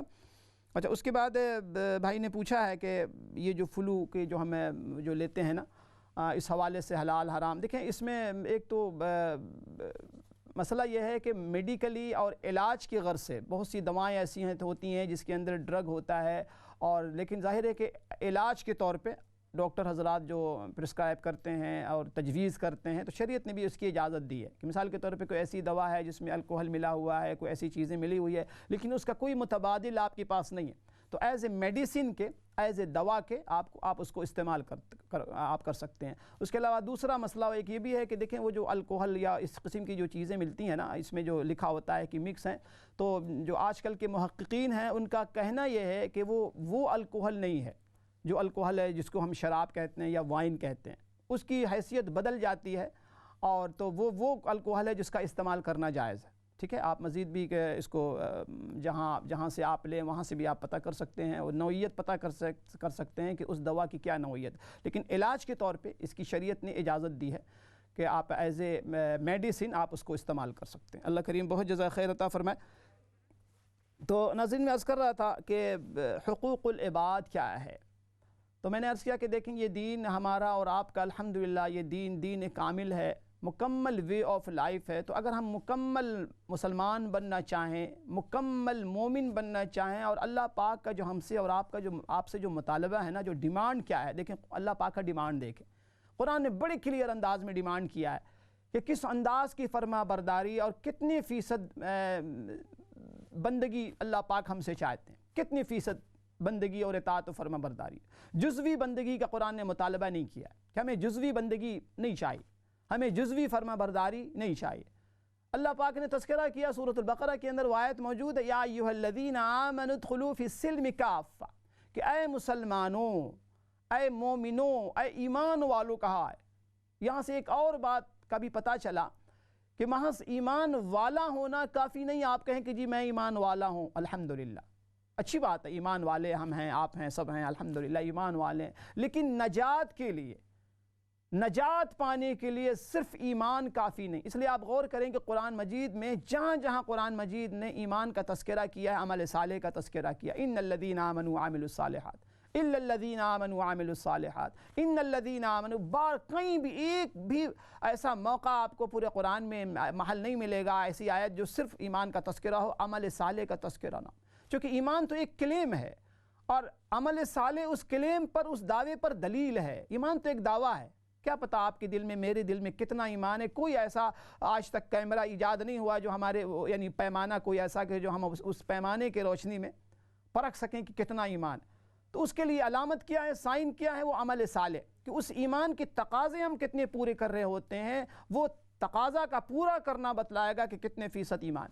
تو قرآن مجید جو ہم سے مطالبہ کر رہا ہے کہ یا ایھا الذین آمنوا ادخلوا فی السلم کافہ، کہ اے ایمان والوں سے خطاب ہے کہ ایمان تو ہے تمہارے پاس، لیکن ایمان انف نہیں ہے نجات کے لیے۔ فرمایا کہ ادخلوا فی السلم کافہ، اللہ پاک کے دین میں مکمل داخل ہو جاؤ، مکمل تمہارا داخلہ ہو، مکمل انٹری ہو۔ ایسا نہیں کہ آپ نے کچھ چیزوں کو تو اپنایا ہوا ہے، نماز کے بڑے پابند ہیں، لیکن آپ کی زبان بگڑی ہوئی ہے، آپ کا دل بگڑا ہوا، دل کینوں سے بھرا ہوا ہے۔ جب بھی آپ گھر میں باتیں کرتے ہو، گھر والے پناہ مانگتے ہیں کہ اللہ جان چھوڑا کسی طریقے۔ میں بہت پہلے ایک جگہ مسجد میں امام تھا، تو مجھے ایک مرتبہ کسی خاتون نے فون کیا کہ امام صاحب آپ سے بات کرنی۔ بہرحال میں نے کہا جی فرمائیے۔ فرمانے لگیں کہ جی آپ کے پہلی صف میں ایک بزرگ آتے ہیں اور ماشاءاللہ بالکل صف اول کے پابند ہیں، بہت پکے نمازی ہیں۔ تو میں نے کہا ہاں ہیں، نام بھی انہوں نے پھر بتلایا۔ میں نے کہا جی ہاں ماشاءاللہ بڑے اچھے نمازی ہیں، بڑے بزرگ آدمی ہیں، صبح بھی بہت پابندی سے تلاوت بھی کرتے ہیں اور بالکل اشراق تک بیٹھے رہتے ہیں، طلوع آفتاب تک، اور ذکر و اذکار میں۔ تو وہ بتانے لگیں، وہ ڈاٹر ان لو تھیں ان کی بزرگ کی، کہنے لگیں کہ یہ بزرگ جو ہے نا آپ کے، جب گھر آتے ہیں نا تو گھر والے اللہ کی پناہ مانگتے ہیں، اتنی گندی لینگویج آ کے گھر میں استعمال کرتے ہیں، گالیاں دیتے ہیں، سب کے ماں بہنوں کو گالی دیتے ہیں، میرے گھر والوں کو گالیاں دیتے ہیں، غلیظ گاڑی گالیاں دیتے ہیں۔ اب میں سوچ میں پڑ گیا کہ آپ اندازہ لگائیں کہ ہم لوگوں کے سامنے کیسے ہوتے ہیں کہ ماشاءاللہ فلاں صاحب بہت بزرگ ہیں، فلاں مفتی صاحب ہیں، علامہ صاحب ہیں، کوئی علامہ کہہ رہا ہے، کوئی قاری صاحب کہہ رہا ہے، کوئی حافظ صاحب کہہ رہا ہے، کوئی بزرگ کہہ رہا ہے، کوئی کچھ کہہ رہا، لیکن لوگوں کو کیا پتہ۔ اس لیے اللہ کے نبی صلی اللہ علیہ وسلم نے بڑی پیاری بات ارشاد فرمائی کہ خیارکم خیارکم لأہلی، تم میں بہترین وہ لوگ ہیں جو اپنے گھر والوں کے لیے اچھے، گھر والے گواہی دیں کہ ہاں واقعی بندہ بہت اچھا ہے، بندہ بہت اچھا ہے۔ آگے آپ نے فرمایا کہ وَأَنَا خَيْرُكُمْ لِأَهْلِي، اے لوگوں میں بھی اپنے گھر والوں کے لیے بہت اچھا ہوں۔ یہ معیار بتلائے، گھر والے بتلائیں گے کہ آپ کتنے پانی میں، آپ کی زبان، آپ کی لینگویج، آپ کا برتاؤ، آپ کا صبر، آپ کا شکر، آپ کا گھر میں کس انداز سے آپ کا گزرتا ہے۔